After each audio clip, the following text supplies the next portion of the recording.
ओम शांति। 3 अगस्त 2021 की मुरली से अमरनाथ बाबा का अपने सर्विसेबल बच्चों प्रति होमवर्क।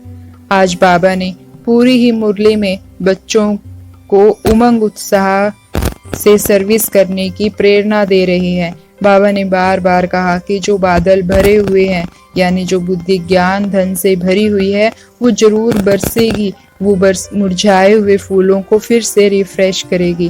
बाबा ने कहा कि अगर बाबा से याद प्यार लेनी है तो सर्विसेबल बनो। बुद्धि में ज्ञान भरपूर है तो उसकी वर्षा करो।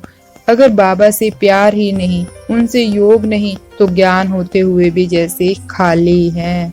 तो पहले तो अगर हमें बाबा से प्यार है तो बाबा ने कहा तुम ज्ञान रत्नों की बरसात करोगे। तुम्हारे मन में उमंग उत्साह रहेगा कि मुझे इस भ्रष्टाचारी दुनिया को, श्रेष्ठाचारी नरकवासी को स्वर्गवासी बनाना ही है।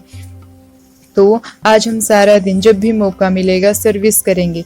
लेकिन बाबा ने कहा कि सर्विस करने से पहले निश्चय बुद्धि बन अपनी अवस्था पक्की करनी है। तो पहले मुझे अपनी अवस्था पक्की करनी है, उसके बाद सर्विस करनी है। तो आज बाबा ने 2 युक्तियां भी बताई अपनी अवस्था पक्की करने के लिए। पहली है स्लोगन में, आत्मिक स्थिति में स्थित रह अपने रथ द्वारा कार्य करने वाले ही सच्चे पुरुषार्थी हैं। तो आज हम सच्चे पुरुषार्थी बनकर, मैं बाबा का सच्चा पुरुषार्थी हूँ, मुझे अपने आप को परिवर्तन कर बाबा के कार्य में मदद करनी ही है। ऐसी लगन के साथ सच्चे पुरुषार्थी बनने का अभ्यास करेंगे। क्या अभ्यास बताया बाबा ने? आत्मिक स्थिति में स्थित रह कर्म करना। तो आज सारा दिन मैं आत्मा इस शरीर से कार्य करवा रही हूँ, मैं आत्मा इस रथ से कार्य करा रही हूँ। देखेंगे मैं आत्मा भ्रकुटी के मध्य और मैं इस रथ से घर के काम करा रही हूँ, ऑफिस के काम करा रही हूँ, बाबा के घर में कर्म कर रही हूँ। तो मैं आत्मा करवा रही हूँ, मैं आत्मा इस शरीर से करवा रही हूँ। कोई भी कर्म करने से पहले 3, 4, 5 बार जितना आपके पास समय है पक्का करेंगे। देखेंगे खुद को मैं आत्मा भ्रकुटी के मध्य है और मुझसे किरणें निकलकर हाथों में जा रही है और ये हाथ खाना बना रहे हैं, मुझसे पैरों में जा रही है और ये पैर ऑफिस की तरफ जा रहे हैं। ऐसे सारा दिन मैं आत्मा इस रथ से ये काम करवा रही हूँ, मैं आत्मा इस रथ से ये काम करवा रही हूँ।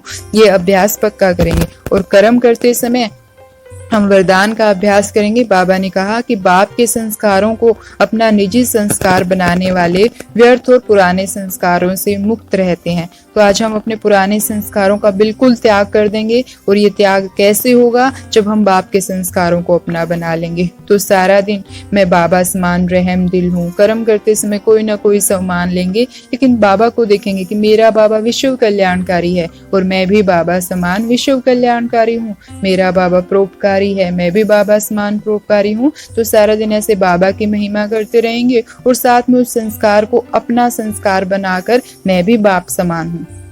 तो इससे हम पुराने संस्कारों से बचते रहेंगे। ये 2 अभ्यास पक्के करने के बाद, क्योंकि आज बाबा ने सीधा कहा कि सर्विसेबल बच्चे ही बाबा की याद प्यार लेते हैं। बाबा से प्यार है तो वो बादल बरसेगा जरूर। तो अब अगर हम बाहर जाकर सेवाएं कर सकते हैं, घर में कोई आत्मा आई है, उसको किसी न किसी बहाने से, किसी न किसी युक्ति से हम 2 बाप का परिचय तो जरूर दें कि मैं, हमारा एक शरीर का पिता है जिसको सब जानते हैं, और दूसरा हम आत्माओं का पिता जिसको हम बोलते तो हैं परम पिता परमात्मा, लेकिन उस पिता के बारे में थोड़ा सा हम उसे परिचय जरूर दें। ये सेवा तो जरूर करें। अगर बाय चांस हम वाणी से नहीं कर सकते, कोरोना टाइम है, नहीं कर रहे हैं, तो हम मनसा सेवा करेंगे। 2 सेवाएं हमें हर रोज करनी ही है बाबा की मनसा से, अमृत वेला और नुमा शाम, और दिन में भी जब समय मिले। कौन सी एक सेवा? सभी आत्माओं को संदेश देने की। देखेंगे मैं आत्मा बिल्कुल लाइट के शरीर में हूँ, फरिश्ता बनकर उड़ रही हूँ और ऊपर आसमान में हूँ। नीचे देखेंगे सारी आत्माएं चमक रही है और मैं आत्मा बिल्कुल बाबा के साथ कंबाइंड, बाबा निराकार, मैं अपने फरिश्ता स्वरूप में, और सभी आत्माओं को संदेश देंगे। आत्मा भाइयों सुनो, हमारे पिता निराकार हैं, वो इस धरती पर आ चुके हैं, धरती पर स्वर्ग आने वाला है और आप ब्रह्मा कुमारीज में जाकर अपने पिता का यथार्थ परिचय लेकर उनसे मुक्ति, जीवन मुक्ति का वर्षा लो। इसे अपने शब्दों में, अपने संकल्पों से ये सेवा करेंगे। दूसरी सेवा प्रकृति को साकाश देने की, जरूर जरूर जरूर करनी है। प्रकृति को साकाश देने की सेवा, प्रकृति को साकाश देने की सेवा की कमेंट्री इस चैनल पर भी डाली हुई है। तो पांचों तत्वों को साकाश देने की सेवा, ये दोनों सेवाएं तो हर बच्चा बाबा का कर सकता है, क्योंकि इसके लिए ना बाहर जाने की जरूरत है ना कुछ और अगर घर में कोई आत्मा है, अगर आप उसे मन से वाणी से नहीं ज्ञान दे सकते हो, तो उसको जो चाय पिला रहे हैं, खाना खिला रहे हैं, उसको देख रहे हैं, तो उसमें भी हमें सेवा करनी है। चाय में अच्छी अच्छी वाइब्रेशन डालकर बाबा ये भी बच्चा आपको पहचान ले, ये भी आत्मा मुक्त हो जाए, तो ऐसे अच्छी अच्छी वाइब्रेशन डालकर उसको देखते हुए बाबा इसको परिचय मिल जाए आपका, बाबा ये भी आपका बच्चा बन जाए, ये भी मुक्ति जीवन मुक्ति के अधिकारी बन जाए। तो ये सेवाएं छोटी छोटी हम सारा दिन करके बाबा की याद प्यार ले सकते हैं। तो बाबा की बंधन मुक्त सर्विसेबल आत्माओं को ओम शांति। शुक्रिया बाबा।